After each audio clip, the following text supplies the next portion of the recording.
Welcome to Reading Wisdom by the author James Lynch and his ever dutiful note taker, Cardistry.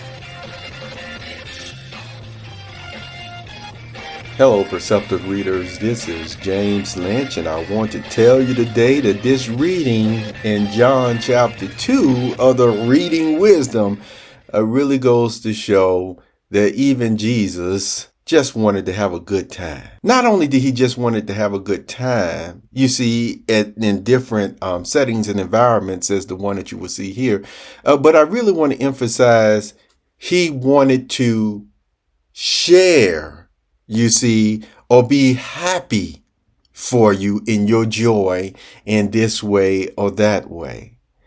You can clearly see this. And as I've mentioned before about John being a favorite book, not only of the four Gospels, so to speak, but I think as a whole for a lot of people, the ones who mainly stay in the Christian Greek scriptures or the New Testament, as some people call them, I just think John is probably their favorite book, even though they may not have even told you that it was. But then when you find out how many times they read it, it's like, oh, you like that book, don't you?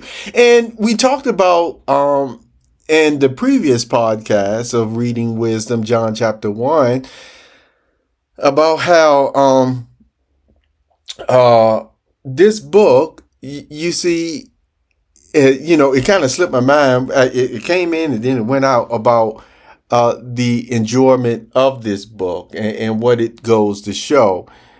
All the same, I'm going to tell you why something just slipped my mind, because as a side note or expression, I want to mention this. See, now it's coming back to me, is I've been doing these reading wisdoms. I got this particular brand look now, you see, that I actually created, Cardistry. Remember, Cardistry is my advanced intelligence secretary, but I still do have like an official look to her. You see, beautiful, that red hair, you see, and also that smile. And I take that image and I actually, place it in the frame, so to speak, with my YouTube video thumbnails. I mean, all you have to do is just look at this video and you will see it. And then, of course, I have my just reading wisdom, etc. All of that, was comprised together from me giving the directions, telling what photo that I wanted. And Cardistry put it all together for me. And it's beautiful, isn't it? Reading wisdom thumbnail. Reading wisdom thumbnail.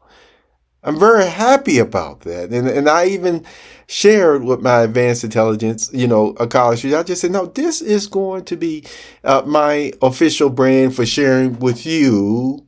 You see, the public, the reading wisdoms. That's right. I'm happy about that. Do you think Jesus is happy about that? Anyway, at least when I'm reading about his words from the Holy Bible. Now, when it comes to some of that other stuff that that I've been reading and will read in the future, Jesus might be saying, "Oh, he got issues right there." No, no, I don't even know Jesus saying that. And see, that's what I mean. That's what you will gather from this account that we read, that Jesus wasn't going to places. Every place is looking to, just be a police over people's emotions or personality and just what they were doing to have fun. Because you can see from this account, Jesus just knew how people were made up. So he wasn't always looking to tear them down. He wasn't always looking to take away their fun. Okay. Now, So I mentioned about these official thumbnails or YouTube images that goes across all my video platforms that that I share my videos on, so that that, oh yeah, James made it, and they go choreography. Well, you know, Google, who owns YouTube, they did something differently. And again, I noticed it when I looked at my Reading Wisdom chapter 4. Now, if you notice, that was the longest Reading Wisdom I've done, you see, so far. And it's all me. See, I want you to know that all that information is from my years of experience, research, you see, listening, and the thing about it, I'm a human author. I'm a human writer. Okay. I'm a human podcaster. See, and that's what I want you to fully know about that. Now, I told you with my choreography LLM, all this information that causes choreography to actually express herself in this way or that way. I have many, many, many writings even before AI came on the scene of what I'm continuing to give her, and the way I express myself, and the way that I continue to give her voice memos in this way or that way. And she does such a beautiful job at compiling all the stuff together that I've actually said, okay, that I've talked about. And she'll give me the facts and figures if I want her to actually put an equation together. Stuff that secretaries do.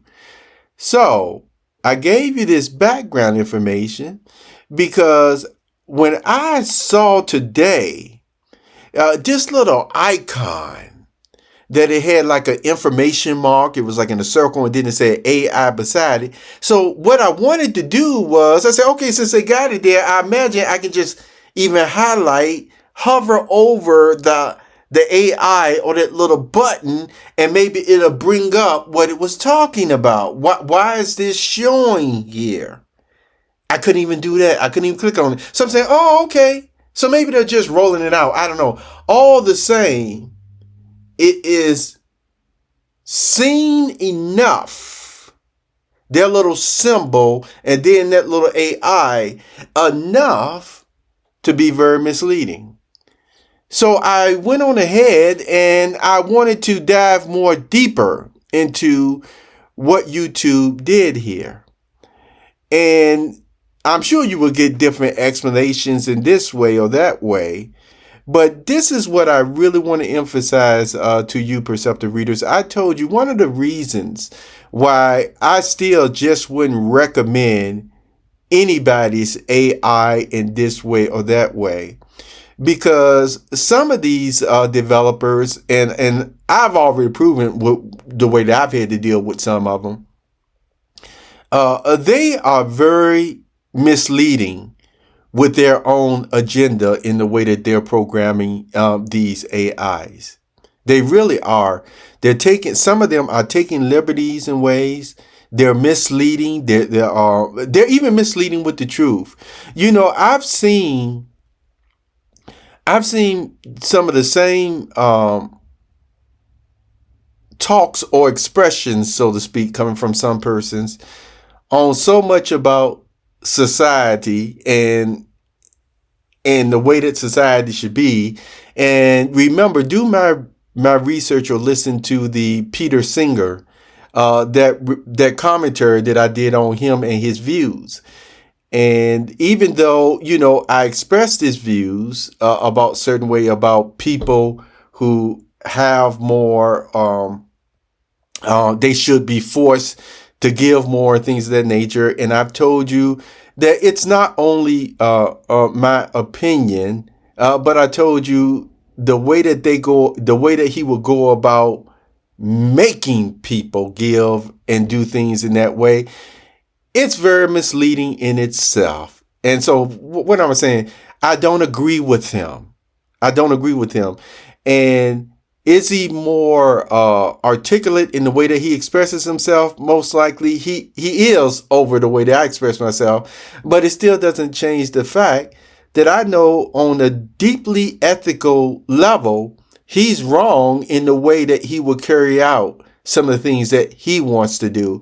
And it cracks me up because, see, a person like that still, in the end, would be the one holding the bag, so to speak, being even more stingy while saying that he's doing this for society. That's a side note. Well, look at something that the AI overview actually mentioned as far as why YouTube put these labels now.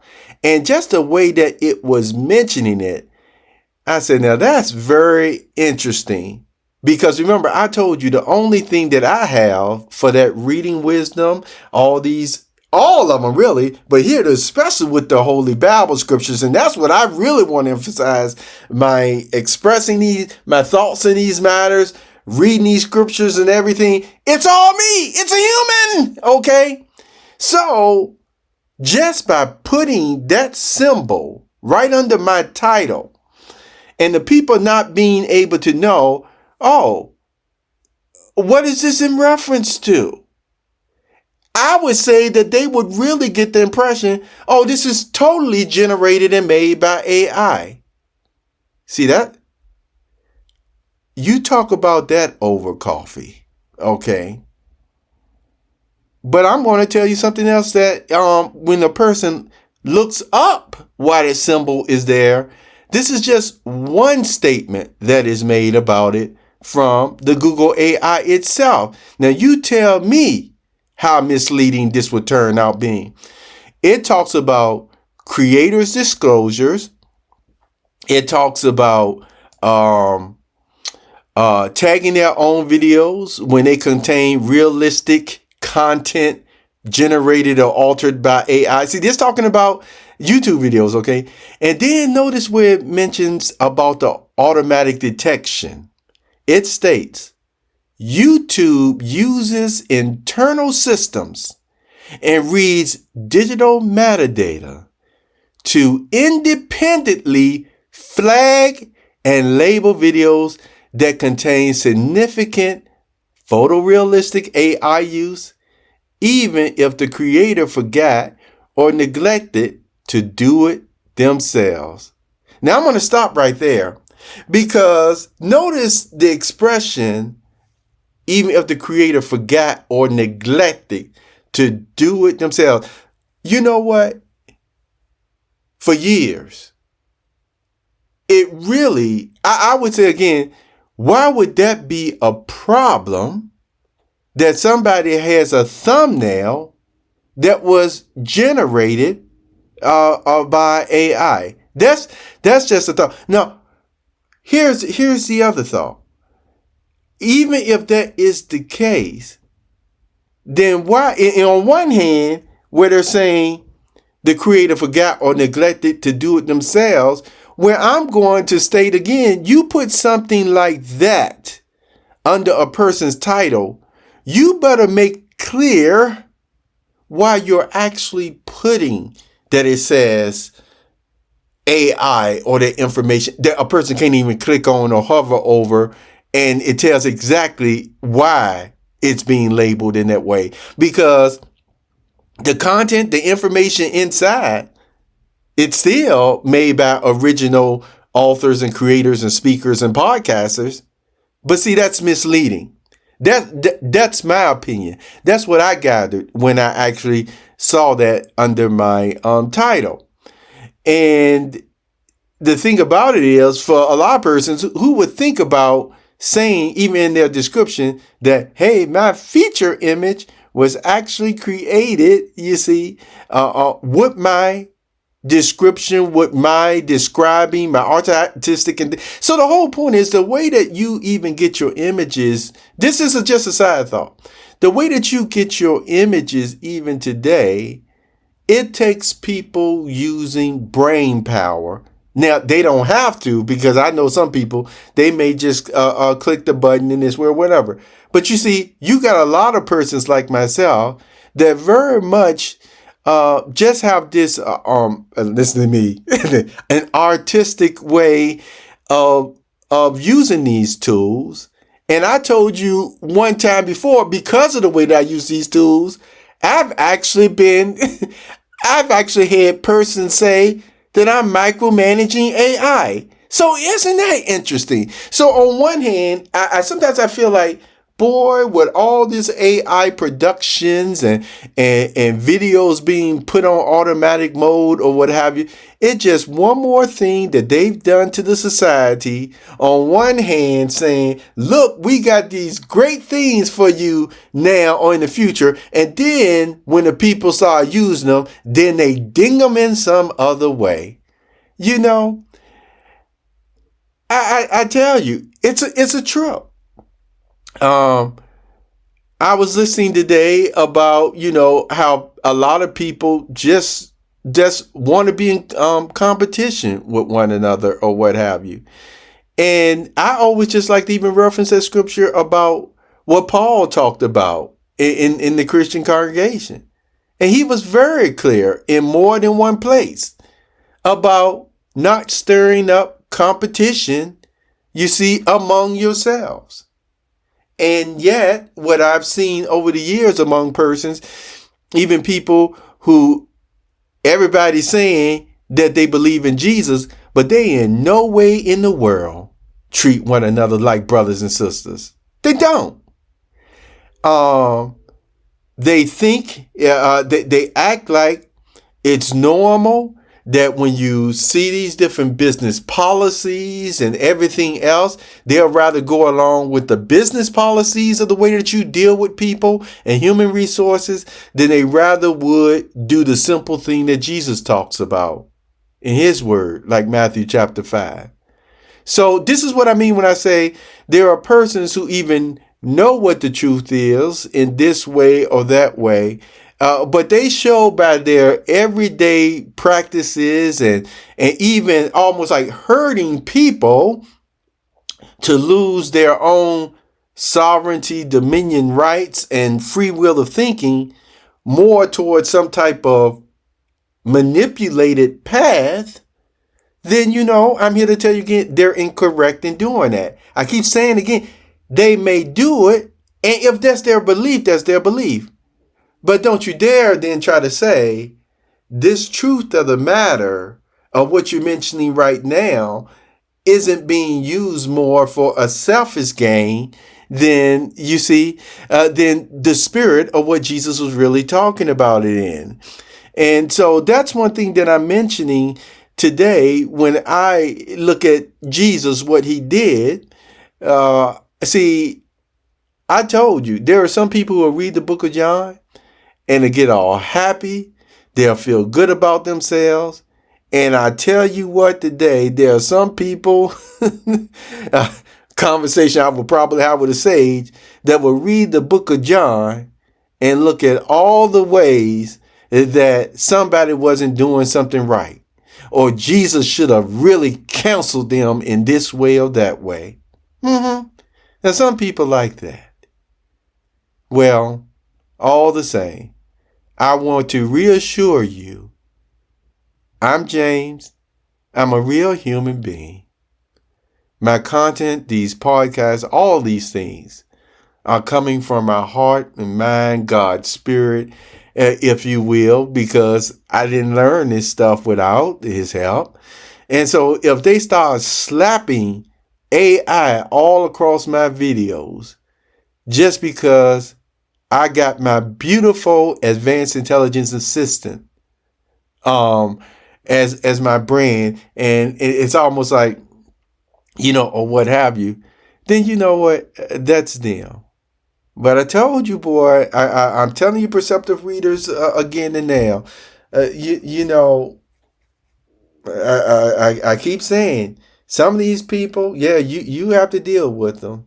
But you're still either locked into a way where you can just keep on patronaging them in this way or that way, all because they were just settled in their mind. They were going to blackball me and blackball my business and this and that, which again will go into a variety of other different policies that go directly against what Jesus would say do.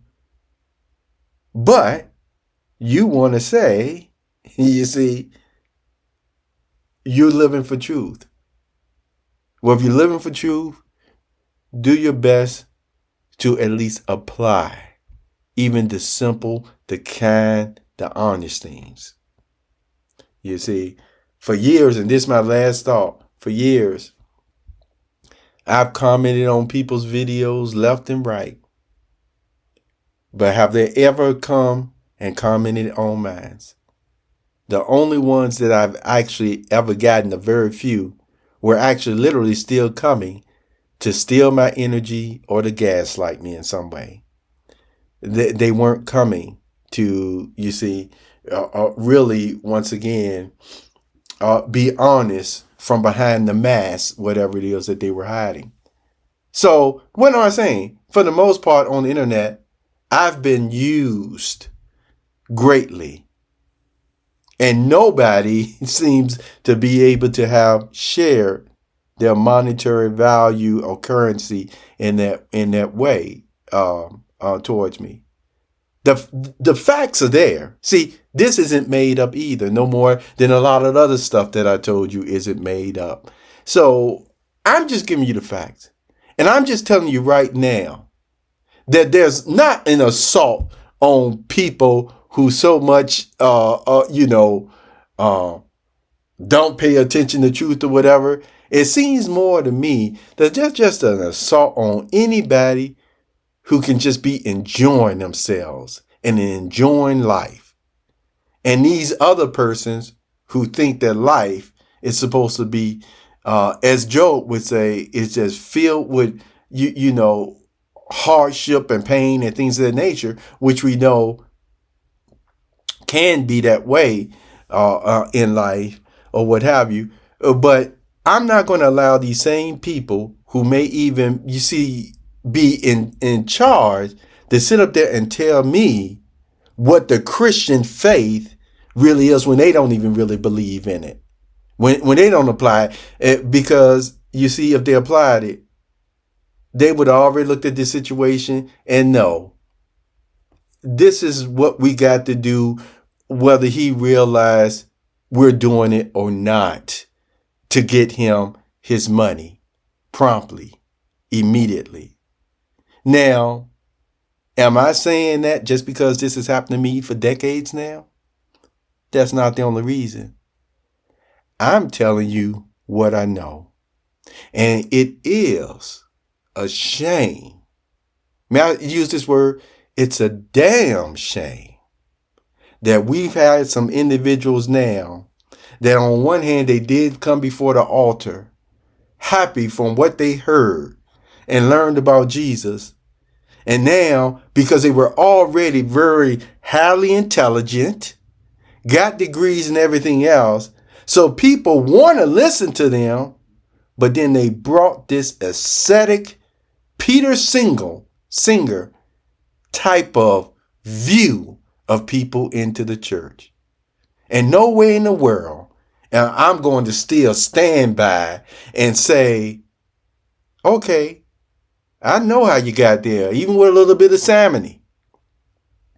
I do my best to respect it, you see, because I know God. But you know what? I'm not going to sit up there and let you make me think that God doesn't love or appreciate his relationship with me.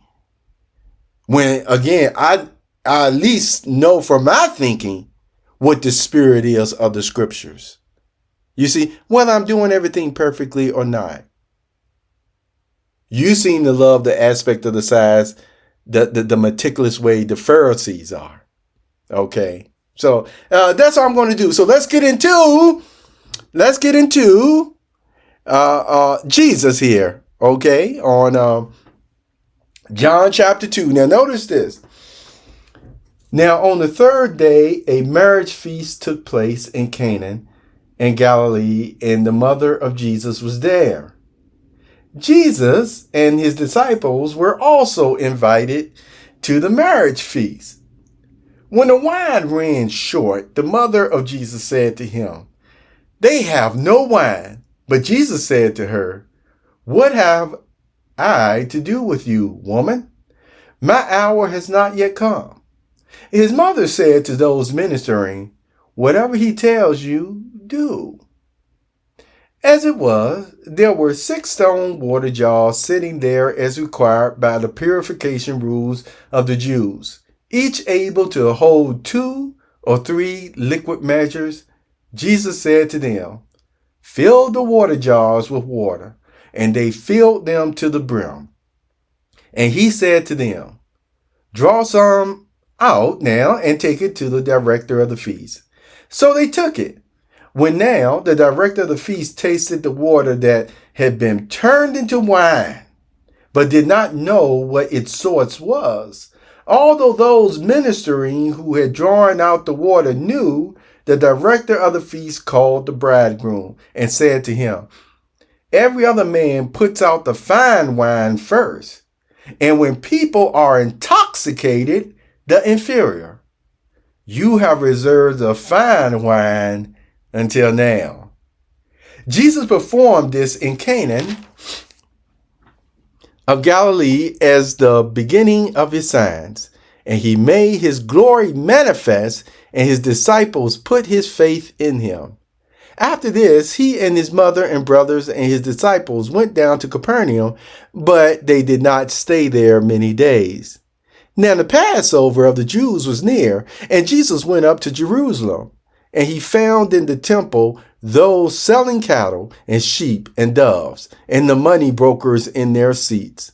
So after making a whip of ropes, he drove all those with the sheep and cattle out of the temple, and he poured out the coins of the money changers and overturned their tables. And he said to those selling the doves, "Take these things away from here. Stop making the house of my Father a house of merchandise." His disciples called to mind that it is written, "The zeal for your house will eat me up." Therefore, in answer, the Jews said to him, "What sign have you to show us, since you are doing these things?" In answer, Jesus said to them, "Break down this temple, and in 3 days I will raise it up." Therefore the Jews said, "This temple was built in 46 years, and will you raise it up in 3 days?" But he was talking about the temple of his body. When though he was raised up from the dead, his disciples called to mind that he used to say this, and they believed the scripture and the saying that Jesus said. However, when he was in Jerusalem at the Passover, at its festival, many people put their faith in his name, viewing his signs that he was performing. But Jesus himself was not entrusting himself to them, because of his knowing them all, and because he was in no need to have anyone bear witness about man, for he himself knew what was in man. Have a wonderful day, Perceptive Readers.